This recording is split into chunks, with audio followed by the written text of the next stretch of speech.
Hey guys, and welcome to our final factoring lesson of the chapter. This lesson is section 9.4, or in our book it will be 8.4, so you can ignore all the 9s. It is called special products, because sometimes numbers do interesting things. Now, there are going to be two main ones that we'll go over and we'll use all the time. The third example, you won't really see a whole lot, but it does come back up later in your further math life, so like algebra 2 and such. But these first two examples, we definitely use all the time. So here we go. The first one is my personal favorite, difference of two squares. And the reason why it's my personal favorite is because, I don't know, you just kind of got to notice it. There's not a whole lot of math work to be done, but if you notice it, then it's really quick and really easy. Now this is called difference of two squares. Now before I go into what this actually means, let me explain difference of two squares real briefly. In front of you, you have the factored version, okay? It's going from a squared minus b squared is equal to a plus b times a minus b. Okay, this is the direction we're going. This is factoring. Let's back up and explain this. Let's go the other way. Let's FOIL. What would happen if we had, right, please. Why aren't you right? There you go. A plus b times a minus b. And so now let's FOIL. We have a times a, which is going to be a squared, and then a times negative b, which is going to be a negative ab, b times a plus ab, and b times b, or b times negative b, minus b squared. Notice how in the middle we have this negative ab, positive ab. Well, those cancel out. So now we have a squared minus b squared. We've done these kinds of problems before. Okay, we've started off with a plus b times a minus b and have gotten to this one, but now in factoring, we're going to go backwards. So the biggest step in this one is just to recognize the fact that you have two squares in the front and in the back. Okay, if you do that, half the problem is solved. So let's go ahead and let's get started. So this first one right here, we'll do A and C, and then you guys can try B and D. So A, you look at this one, and I have a x squared and a negative 36. Just by looking at it, I know the first term, x squared, is squared, minus 36. Well, 36 is 6 times 6, so that's a perfect square, which means the difference of two squares pattern applies. So I have x plus 6 and x minus 6. And that's it. That's all she wrote. Now, me personally, I like to put the positive one up front for reasons that I'll explain later, but there really is no, that's it. That's all it is. Let's do the next one. So in this one, I have 100 minus 9x squared. It doesn't matter that the terms have flipped. The question is my first term a square? Yes, 100 is 10 minus 10, or 10 times 10. Is the second term a square? Yes. 9 is a perfect square. X squared is a perfect square. They're being subtracted, so it works. 10 plus 3x times 10 minus 3x. All right, you guys go ahead and try B and D. And here are your answers. Did you catch D's trick? So sometimes these problems don't start out with the pattern, and that's okay. Always remember to check for a GCF though, because sometimes when you pull the GCF out, then you have a difference of two squares pattern left behind, and you can just continue factoring. The GCF just stays up front. All right, let's keep going. Now, sometimes this doesn't work. And by sometimes, I mean in this particular situation. There is no such thing as a squared plus b squared. It doesn't work. It doesn't factor, I mean. Okay, a squared plus b squared is prime. If you see a squared plus b squared, you just write prime and you move on with your life because it cannot factor. There is no combination of anything that'll work out so that this is its solution. So keep that in mind. And let's keep going. Now, do not get scared by multiple variables. The basic pattern is the first term is a square minus the second term that has to be a square. As long as it fits that pattern, we're good. So I look at this one, and I have x squared, fits, minus, fits, 49 y squared. Both 49 and y squared are perfect squares, so we're still good. I'm going to do my two parentheses, and I have x minus 7y. X plus 7y. And that's your answer. You know what goes in the first part because it has to multiply to your first term. You know what goes in the second half of the parentheses because it has to multiply to your second term. So that's how you know what goes where. Okay. You go ahead and try these problems. Remember to watch out for the ones that have GCFs. And when the video plays again, you'll see the answers. And how'd you do? If you have any questions, please make sure you star them and ask them in class. Otherwise, let's keep going. Now, the next pattern is called perfect square trinomials. And again, we've seen this when we were foiling. Now we're just going backwards. So before we get too involved with factoring, let's back up and talk about what it means to FOIL these. So I'm going to start off with this one right here, a plus b squared. Now remember, anytime you have an exponent, the exponent fundamentally means that you are multiplying it by itself. So what we're going to do is we're going to rewrite this twice. And I have a plus b times a plus b. And then I'm going to FOIL. So a times a is going to be a squared. A times b plus ab. And so on and so forth. Pay attention to the pattern that's going to develop here. These two terms come together, and I have a squared plus 2a times b plus b squared. Okay, this is our pattern. And if you're looking at it wondering what the heck just happened, well, let's talk about it. The first term is a perfect square. The last term is a perfect square. And the middle term is 2 times the first and the last term. You may have seen this as you've been foiling. You're going to see this as we factor. Now, the nice thing about perfect square trinomials is you can find these and factor these the way we've been doing them. But if you know this trick, it goes a lot faster because you can just spot the numbers. So here we go. When you are given a perfect square trinomial, you got to check for 3 things. Number 1, you need to confirm that the first term and the third term are perfect squares. Because if the first and third term are not perfect squares, then none of this is going to work. The second thing you need to check for is if the middle term is equal to 2 times the first and second term. And this is what we just talked about when we did the problem up here. You can still kind of see it at the corner of your screen. Okay? Because of the like terms, eventually it'll add together and be 2ab. So whatever numbers you're using, that middle term is going to be 2 times the first and last term. And then finally, you're going to write it in the form of a squared plus b squared or a minus b squared. Now this you'll notice at the very end of your problem. So when you factor, you'll have your 2 parentheses. If you notice the 2 parentheses are exactly the same, you can combine them and write them like this. This is the proper way to write whenever you have 2 polynomials that are exactly the same. Let's try this out. Take this first one. Here we go. I'm looking at this problem and immediately I see big numbers. That's a scary thing, so let's look at it a little closer. First thought is there a GCF? 36 and 25 have nothing in common, which is sad. Until you realize that 36 is a perfect square and 5 is a perfect square. Or 25. And that's good. So let's check this out. 36, its square root is 6. 25, its square root is 5. 6 times 5 is 30. If I multiply 30 times 2, I get 60. That is this middle term. It fits all the steps.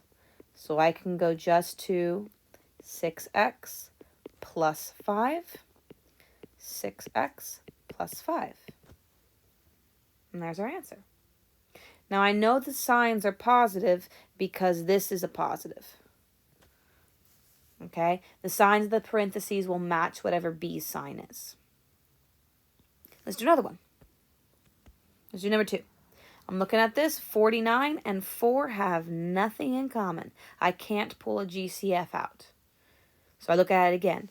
49 is a perfect square, and 4 is a perfect square. Awesome. So here we go. I'm going to take the square root of 49, which is 7 off to the side, times square root of 4, which is 2. It's going to give me 14. Multiply 14 times 2, and you do, in fact, get 28. So this fits the pattern. We can go straight to our parentheses, 7x and 2, 7x and 2. Now I left the sign blank for a second. Here we go. B is negative. So negative is what goes into the parentheses. In a perfect square trinomial, the sign in the parentheses will always match the sign of B every time. Your turn. Try to do these next two. And here's your answers. On B, pay attention to the fact that you have a y squared back here. Don't freak out. It's fine. As long as the third term is a perfect square, it still matches the pattern, and y squared is a perfect square. All that means is you're going to have a y in the back hanging out with the 5. If you have any questions, again, please make sure you star them. But in the meantime, let's work some more problems. Now, in these cases, we're going to have to do something a little bit different. Let's go ahead and work the problem, and I'll explain afterwards what's different about this. So here we go. In this problem, first thing you got to do is look at it. Now, I noticed 2 things. The first thing is that there's only 2 terms here. Now, this gets me thinking, mainly gets me thinking about GCF, so let's look a little closer. 4x squared minus 36. There is a GCF in both of these. 4 goes into both 4x and 36. So I'm going to pull 4 out. I have 4 come out, and then I have x squared minus 9 behind. Notice that x minus 9 is a difference of 2 squares. So I can factor this further. I'm not done yet. So my GCF hangs around, and then I have x plus 3, x minus 3. And there's your answer. Okay, so right about this time in the lesson, a lot of these skills are going to start stacking. So make sure that even if you do one step, that you double check and see if it can't go any further. Because sometimes you pull a GCF out and you have a difference of 2 squares. Or you have a perfect square trinomial. Always double check and make sure the problem is completely done and can't go any further. You try these next 2. How'd you do? Now, on this first one, once you pull out a GCF of 8, you have 9x squared minus 1. If you got thrown off by this problem, you may have forgotten that 1 times 1 does in fact equal 1. By definition, 1 is a perfect square. Like the square root of 1 is 1. So if ever you see 1 in a term, don't freak out. It is a perfect square. It can be split up into 1 and 1. In fact, sometimes problems will specifically put 1 as a term just to see if you guys get tricked. So don't fall for it. Always remember that 1 times 1 is still 1. Okay, let's keep going. Now, this next one is the third topic we're going to talk about. So it's the last one we're going to talk about, and then we'll do some solving because we haven't solved yet. Now, this one is the sum or difference of 2 cubes. So up until now, we've only been multiplying a plus b, as an example, times a plus b. That's a horrible b. Notice how there's only 2 parentheses here. What would happen if we added a third? Well, we'd have to FOIL the first 2 together, and then we'd have to FOIL the last one together. So I'm going to do this first round of FOIL in my head. Hopefully you can follow along by now, but this is going to be a squared plus 2ab plus b squared. And then we're going to have to multiply it by this back one of a plus b. And so now you have this concept where you're multiplying another binomial to a trinomial, which you've done when we foiled. But now we're going to talk about them going backwards. So we're going to factor the cubes. Now there are two main types, or two special cases, difference of two cubes and the sum of two cubes. Now this is one of the things that you're just going to have to memorize, and you're just going to have to know. All of these special cases are formulas and patterns that you just have to recognize. But the nice thing about difference and sum of cubes is that there is a pattern. So let's look down here. Now the pattern for these is that the answer will always have this particular format where you have the binomial up front and then the trinomial in the back. Again, bi means 2, so we have 2 terms, 1, 2, and then the trinomial 1, 2, 3 in the back. Now, in the binomial, the sign of the binomial will always match the sign of whatever you're trying to factor, positive or negative. Sums or differences, the binomial will match the original problem. The last sign will always be positive. Always. Every time. It's the second sign that changes. The second sign will be the opposite of whatever the original problem is. Okay? So, whatever your original problem is, if we have a cubed plus b cubed, well, that's going to be a binomial of a, the same, so plus b. And then our trinomial is going to be a squared, ab in the middle, and then b squared in the back. The back sign will always be positive, and the middle sign will be the opposite. So since this was positive, this one's negative. Let's do a problem. All right, here we go. Now this one right here, we're going to do together. We'll do these first two together, and then you can do the next two together. Now the first thing, check and see if you do in fact have a cube in the front and in the back. M cubed is a cube. It's in the name. And then you have 125. That is going to be 5 cubed. So far so good. So my cube of the first one is m, and then my cube of the second one is 5. So I'm going to keep those in mind, and here we go for the binomial. We have m. It's going to match. That's 5. Then my trinomial. Now I'm going to put the first term squared, back term squared. And then a times b goes in the middle, so 5m in the middle. The back term is back sign is always positive, and the middle sign is the opposite. Now there are different ways you can do this to memorize it. The QR codes might give you a different way. This is how I know it. All right, I go by what is going to be the same every single time, and then I do the different one last. If that doesn't make any sense to you, then definitely check out the QR codes and see what their suggestions are. All right, now this one, the cube root of 8 is 2. Now, how do I know that? Well, I know that 2 times 2 times 2 is equal to 8. So it takes 3 2's to equal 8. That's why this is going to be 2a. That's my first term. And then this one, it takes 3 3's to equal 27. So this is going to be 3y. Okay, so my binomial, 2a, 3y, and then my trinomial, 4a squared. And this is going to be 9y squared. And in the middle, I have 6ay. Okay, now let's do the signs. The first sign is going to be the same. The back sign is always positive. The middle sign is always the opposite. And there you go. So it really just does take a little bit until you get the pattern memorized. But once you have the pattern memorized, you're really not doing a whole lot of math. You're just memorizing and copying a pattern.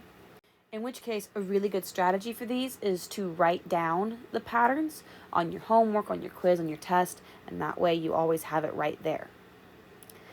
Okay, you guys go ahead and do A and B. When the video plays again, you'll see the answers. And here are your answers. Okay. A good first trick is to, as I've been doing, write what the original cube is. So in the first one, the cube root of the first term was m. The cube root of 27 is 3. And that kind of helps you not have to think about too much as you're doing these. Now, as with all of our other problems, your first step is to always check for a GCF. So when you have these problems, if ever there's a common term, try to pull that common term out first. It makes your math life easier because dealing with smaller numbers is easier than bigger numbers. So this first one, 4 and 32, they both have a 4 in them, so I'm going to pull that out. And now I have x cubed minus 8, and that is a difference of 2 cubes. So this is going to be x, this is going to be 2. So binomial first, x minus 2. Then the trinomial, square the first term, x squared, square the last term, 4, multiply them together, 2x, opposite, positive. And then our GCF hangs out. Okay, you do the next one. And there's your answer. Okay, last but not least, let's do a few solving problems just to review on how to solve even when you have some of these special cases. All right, first up, you have to recognize the pattern.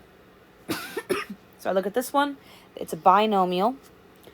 The first term is x squared, and the second term is 49.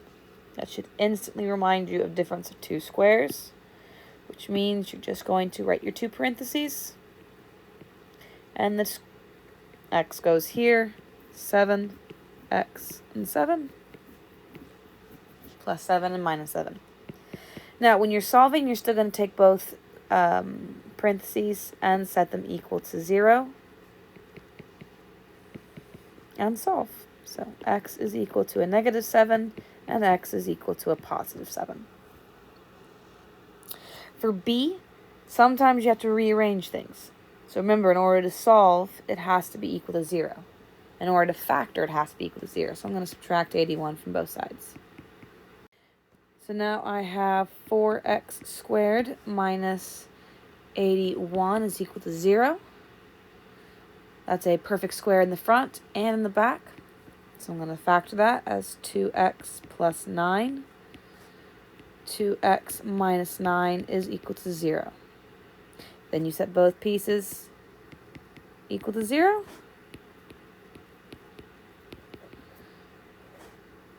Subtract 9 from both sides. 2x is equal to 9. X is equal to negative 9. X is equal to negative 9 over 2. And then, because they're both the same, except for the sign, a positive 9 over 2. In fact, some ways you might see this written is x is equal to plus or minus 9 over 2. And it'll have both signs just put together to make life a little easier. Now you guys go ahead and do these next two. And how'd you do? Now with C, this first one, if you struggle to find a common factor, don't be afraid to move off to the side and, make a tree. 1 times 48, 2 times 24, and you just keep going on down. 3 times 16, and then I think it is, actually you can keep going, but I'm going to stop there because I know it's 3. And then you got 75 off to the side, and then you got 1 times 75. 2 doesn't work, and that's how you get to 3 and 25. 3 is a common factor. It's the only common factor in both of them. So if ever you get stuck and you don't know what numbers go where, go off to the side, make yourself a table, and kind of organize your thoughts. All right, last few. Now, as you look down this page, something I want you to notice. There are no perfect cubes on this page. We will not be solving perfect cubes in this PowerPoint or in this slide. That is for another day, another time. So all we're doing is working on perfect squares and difference of two squares. So the first two are difference of two squares, so I'm going to zoom in on these. And we're going to do these three, and then that'll be the end of our video. Okay, so these three are our regular trinomials. You could solve them by normal regular factoring like we've been doing, or you could see the pattern. Because they're not just regular trinomials, they are perfect square trinomials. X squared is a perfect square. 4 is a perfect square. So let's try and see if this works. The square root of x squared is x. The square root of 4 is 2. So when I do my parentheses, this is going to be x plus 2, x plus 2. And that's it.